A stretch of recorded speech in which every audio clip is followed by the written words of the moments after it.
хийх ёстой жагсаалтын дагуу хийхийн тулд та Библийг битгий уншаарай. Бурхны үг рүү зүрх сэтгэлээрээ ойртон очоорой. Энэ бол Иесус Христ. Энэ бол Бурхны хүсэл. Энэ бол агуу амьдралаар амьдрах заавар юм. Хэрвээ та зориулт гаргахгүй бол битгий уншиж өөрийгөө зовоогоорой.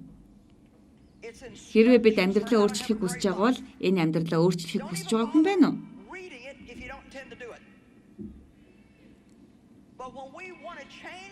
Та өөрчлөхийг хүсэж байна уу?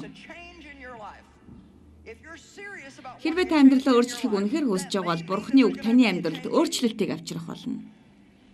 Ойлгож байна уу? Бид амьдралдаа өөрчлөлт гайхамшигыг хүсэн хүлээж байдаг ч Бурхан ингэж хэлдэг. Тийм ээ, эхлээд би чамайг өөрчлөхийг хүсэж байна.